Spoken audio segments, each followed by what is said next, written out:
నైతిక రాజకీయం, నిజాయితీ రాజకీయం, బాధ్యతాయుత రాజకీయం అంటూ భారతీయ జనతా పార్టీ ఒకప్పుడు జనతాగా ఉన్నటువంటి రోజుల్లో అధికారాన్ని కోల్పోయింది. అటల్ బిహారీ వాజ్పేయి అధికారాన్ని కూడా కోల్పోయింది. ఆయన చాలా నైతికంగా ప్రవర్తించాడు. ఆ రోజున సోనియా గాంధీ చేసిన మోసం, ఆ రోజున కాంగ్రెస్ పార్టీ చేసిన మోసానికి అనైతికంగా గెలిచింది. ప్రజల చేత ఎన్నికైనటువంటి అటల్ బిహారీ వాజ్పేయిని ఓడించింది. అప్పుడు బీజేపీ కూర్చుని తేల్చుకున్నటువంటి అంశమే కర్రని కర్రతో కొట్టాలి గానీ, కర్రకి చెయ్యడ్డం పెట్టకూడదు. మన చేతికే గాయమవుతది. కత్తికి కత్తే సమాధానం తప్పించి, కత్తొచ్చినప్పుడు మనం చేతులు కట్టుకుని కూర్చుంటే కుదరదు అని తేల్చెప్పింది. అప్పటినుంచి రివర్స్ అటాకింగ్ పాలిటిక్స్ బీజేపీ చేస్తే ఎట్టుంటదో నిన్న జరిగినటువంటి రాజ్యసభ ఎన్నికల్లో కూడా తేలింది. ఆనాడు ఏం జరిగింది? ఆ అంశాలకు సంబంధించి ఒక కథనం చూద్దాం. అది 1999 సంవత్సరం ఏప్రిల్ 16వ తేదీ లోక్సభలో అటల్జీ ప్రభుత్వం విశ్వాస పరీక్షను ఎదుర్కొంటోంది.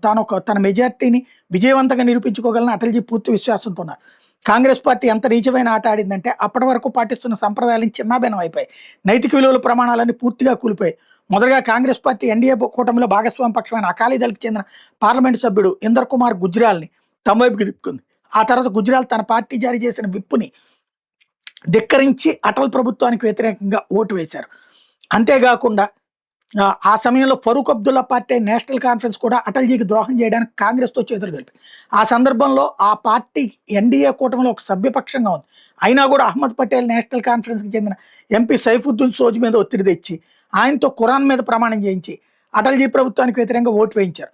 సోజ్ కేవలం మతపరమైన కారణాల ఆధారంగా అన్ని నైతిక సూత్రాలను పక్కన పెట్టి అటల్జీకి ద్రోహం చేశాడు. ఇదంతా ఇప్పటికీ దిగ్భ్రాంతి కలిగించే విషయమే.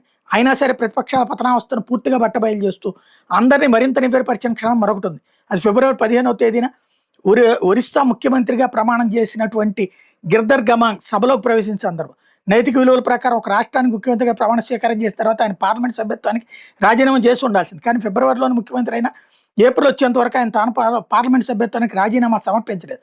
అటల్జీ మహోన్నత వ్యక్తిత్వ నిదర్శనంగా ఆయన సభలో నిలబడి ఈ విధంగా ప్రకటించారు. సోనియా గాంధీ మరియు గిర్ధర్ గమాంగ్ తీసుకున్న ప్రస్తుత చర్యలు నైతికంగా సమర్థనీయమైనవేనా కాదా అన్న విషయాన్ని నిర్ణయించుకునే బాధ్యతను వాళ్ళ అంతరాత్మకే వదిలేస్తున్నాను.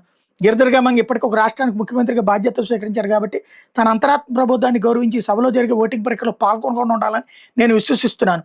అయినప్పటికీ ఇదంతా జరిగినప్పటికీ భారత ప్రజాస్వామ్య విలువలకు ఉల్లంఘనకు పాల్పడుతూ సోనియా గాంధీ గిర్ధర్ గమాంగ్ నుండి ఓటును సంపాదించారు. ఫలితంగా కేవలం ఒక్క ఓటు తేడాతో అటల్జీ ప్రభుత్వం ఆనాడు ఓడిపోయింది. పాత్రికేయుల దగ్గర అటల్జీ కళ్ళ నీళ్లతో నిండిపోయింది. ఇప్పుడు అదే బీజేపీ రివర్స్ దెబ్బ కొడుతోంది. చివరికి మొన్న ఏదైతే ఒరిస్సాలో కానీ వీటిట్లో కానీ రివర్స్లో రాజ్యసభ సభ్యత్వాల్ని లాక్కుంటోంది.